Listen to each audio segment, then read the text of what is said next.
Well, hey now, welcome vinyl community. Fitz and Fitz's Electric Bar here with you.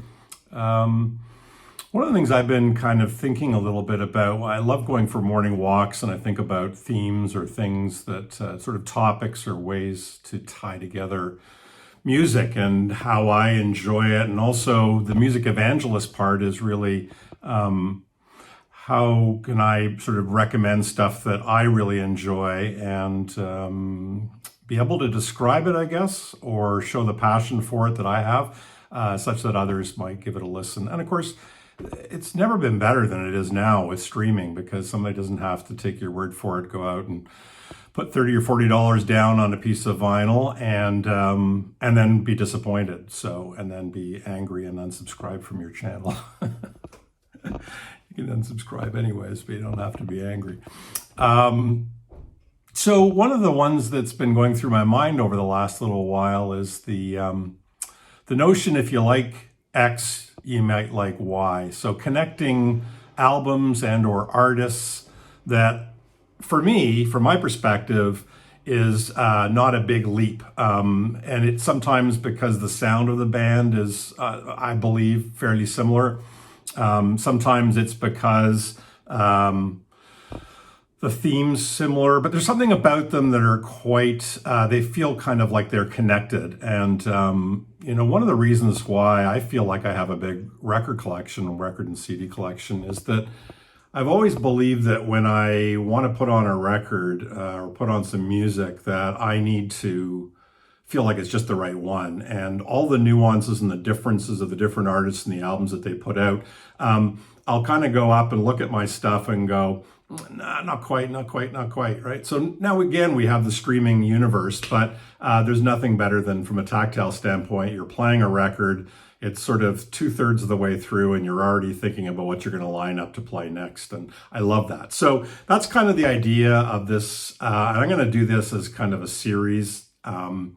And they're kind of recommendations, and it goes both ways. It may be that the first record or band and you don't know the second, or you may know the second and you might want to check out the first. And of course, the one thing that connects all of these sort of hypotheses is that it's me. It's how I experience the music, and it may be different for other people. And there'll be maybe people who will sometimes say, "What do you mean this is like that?" Well, quite often I probably won't even be able to explain why, but I'll sure try, and then I'll struggle, and then I'll usually do my I can't explain it kind of point. That's when I've hit the end of the road and I can't put things into words. It's just feeling. There's some quote, and I should have looked it up before doing this, but as you know from watching my channel a little bit, I'm not one to be super prepared. These are some connections that I feel, and mostly I'll say they're kind of vibe related. So I'm going to start off with the Grateful Dead. And I'm going to actually do two Grateful Dead, like starting with the Grateful Dead and an aspect of their career, and then what I feel is a good connection. So I think most people, even if you're not a Grateful Dead fan, know about A Working Man's Dead and American Beauty, back-to-back albums. These were released, in 1970, re-released many times. Still haven't got them on vinyl, amazingly. I've got so much Grateful Dead live on vinyl now. But these two records, real Americana, some might even say it was almost like the beginning of Americana. And many people are aware of these albums. Beautiful singer-songwriter, like, the songs are short. This is not the jammy Dead. And one could argue that the studio recordings of the Grateful Dead aren't jammy anyways. It's just the live recordings. But these are probably the two that are held up by sort of the general public as being the ones most accessible. And some might say 1 and 2, whichever, are the best studio recordings. Again, there's some debate about that, but these are really, really solid. So these two records, fabulous. The one that I would say, if you like those, that if you don't know, I would highly recommend is Ryan Adams and the Cardinals. So Ryan Adams of Whiskeytown then went solo, singer-songwriter, very prolific. And this one is with a band called the Cardinals, and it's called Cold Roses. I believe he actually calls out the Grateful Dead as being kind of an inspiration for this record. His tour merch for this tour, I saw him on this tour, has got like a rose that's almost like a color degradation, the way the Grateful Dead do their stuff. And I should have worn that actually. Maybe I'll get that for later. Really great record. If you're going to listen to a track to just get kind of an idea of what this is like, Easy Plateau. It's a 2-disc set. Ryan Adams and the Cardinals. This one was released in 2005 on Lost Highway. Nice little embossing there. Actually, that's the rose.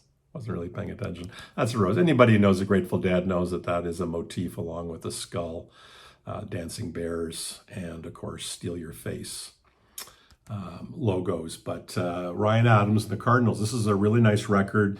It's more kind of like rock and roll, I guess, or more electric than American Beauty and Working Man's Dead, but I feel like it's a really smooth jump from Grateful Dead, those 2 discs, to Ryan Adams. So next up, I'm going to do another kind of facet of the Grateful Dead, the one that many of us, I'm kind of like a fringe Deadhead, but that love the Grateful Dead is their live recordings. And there is so much of that, and it tends to be the jammy Dead, of course, when they really jam out. And what makes it really special is just how different the different shows are, the different eras are of songs that they've been playing for 30, 40 years, that kind of thing. So every year they put out a kind of a substantial box set.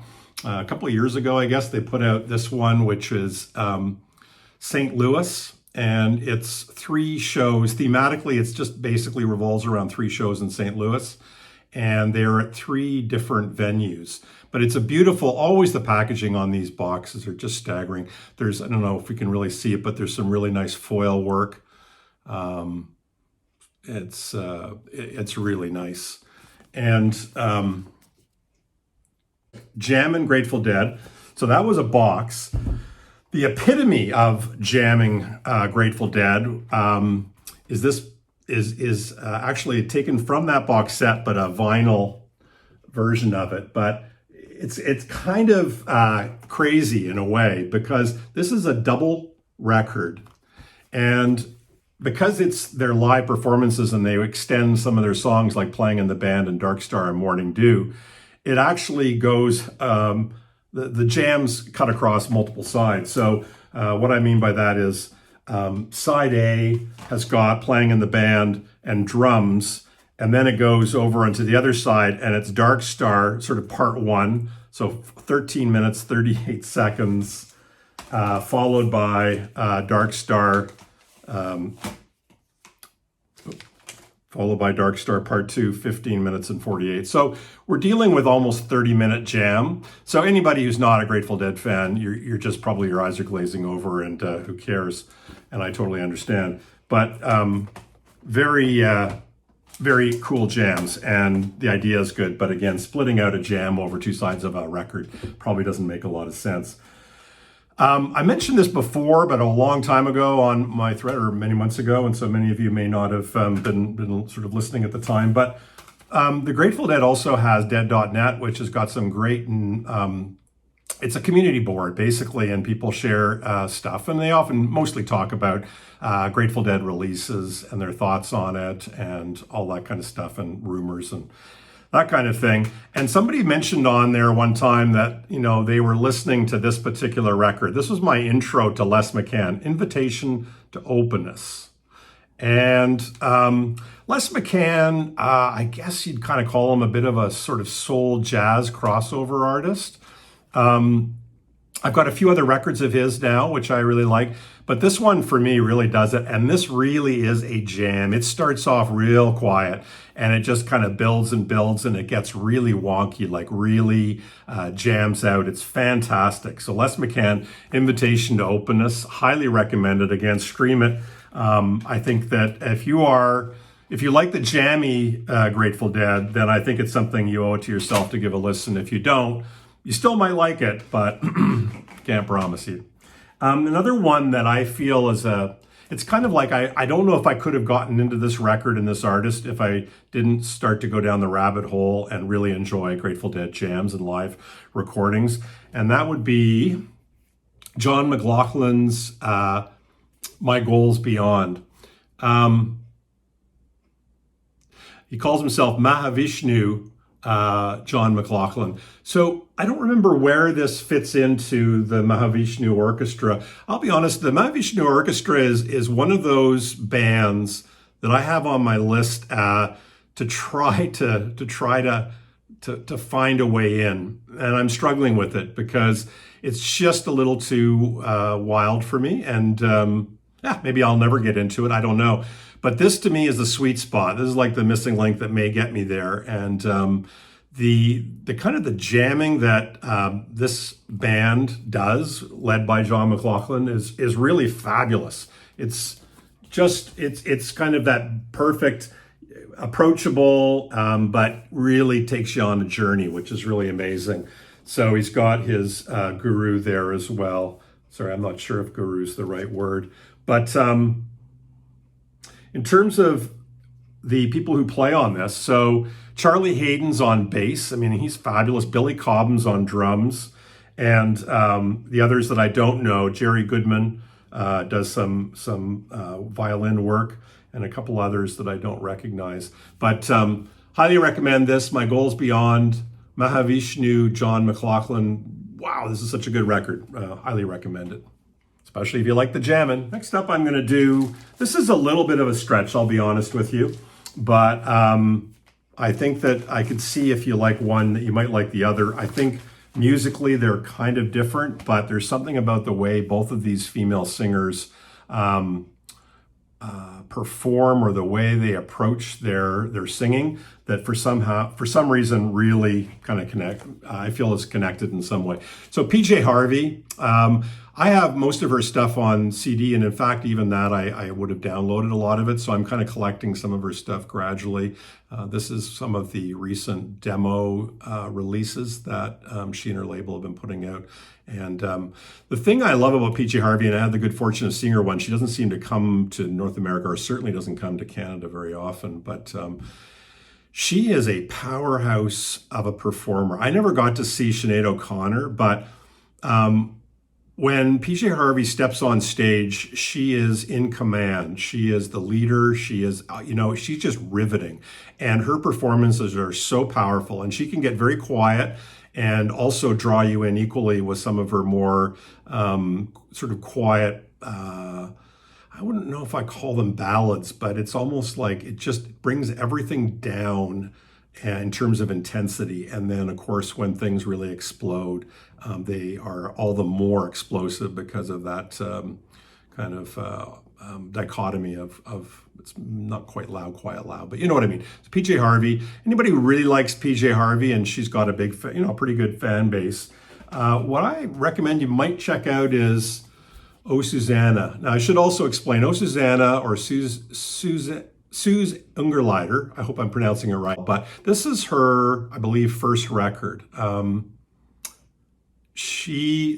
I think she might have had an EP before that, but she now goes by the name of Susie Ungerleider, which is her name. That's really her name. She came out and said that Oh Susanna, I hope I have this right, but Oh Susanna is basically a part of the American songbook that has racist overtones, or there's something about it that is she's not copacetic with, and so she's no longer going under the moniker of Oh Susanna, and she's using her real name, Susie Ungerleider. This is amazing. So the connection to me with PJ Harvey, this is they both have kind of a blues quality to their music. PJ Harvey kind of more rock and roll, and the blues through rock and roll. And Oh Susanna is a little more, I don't know if you call it folk blues, but she gives such a commanding performance on this record in particular.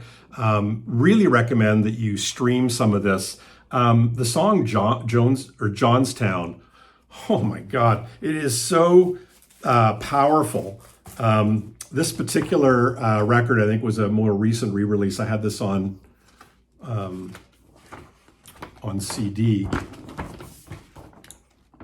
But it's raining down in Johnstown, so it comes with this great little sort of graphic novel or whatever for the song Johnstown. And so the lyrics are actually told with this graphic novel illustration.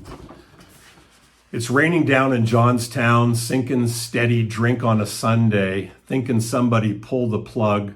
She could have done what she was told. She could have used her head. She was a hooker with a heart of gold, but now she's full of lead.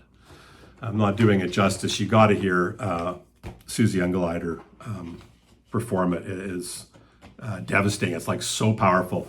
And it's that confidence, that command, that performance, and maybe even also kind of the darkness that I feel kind of connects her, for me, with PJ Harvey. They're a natural kind of two together. So, Oh Susanna, Johnstown. I think a lot of you folks will know PJ Harvey and her catalog. She's got a new record out now as well, but this is one of the great, one of the records, the demos from songs, was it Stories from the City, Stories from the Sea. Okay, the last one for this segment is going to be a very simple one, two that I have on CD. I think I've got one of them on record, but this is the fully loaded edition, and I'm talking Velvet Underground. So this has been getting the reissue. I love that lenticular stuff in the background. This was, I believe, the last record that the Velvet Underground put out as kind of the main, the Velvet Underground. But it's got, you know, Who Loves the Sun, Sweet Jane, Rock and Roll, New Age, which is a killer song. Oh Sweet Nothing, which is great. I mean, this is just wall-to-wall, fantastic stuff. Now, the thing about this particular record is, you guys who know the Velvet Underground, is their earlier stuff, kind of White Light, White Heat, self-titled, and even the Banana album, they were more experimental, a little rougher, a little more atonal. And by the time they got to Loaded, they definitely had, I mean, I would say that this is actually closer to the Grateful Dead, American Beauty, or Working Man's Dead. I mean, that's sacrilege, but it's closer to that than it is to, you know, kind of the stuff that Lou Reed or John Cale did later, or some of the, you know, that real sort of like, I mean, it was exciting, the early Velvet Underground stuff. Things like The Gift, you know, this long song with this really driving beat, and the story about a guy who decides he's going to mail himself to his girlfriend as a present. And it's told from the point of view of what he's thinking and what she's thinking. Or no, what he's thinking, and then the storyteller, third person.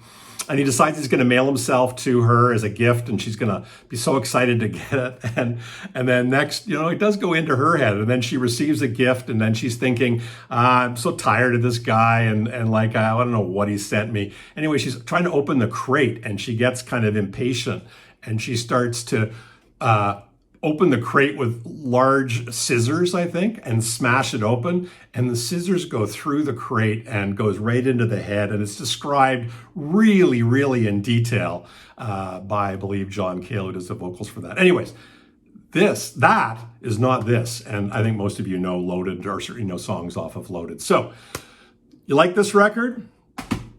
Luna. You're going to be hearing a bit about Luna from me in the next little while, because I just came back from New York and saw 2 of 3 nights at the Bowery Ballroom, and always fun seeing Luna. The band that I've seen the most now, I think probably 20 plus, 25 times or something, but probably in the 20s.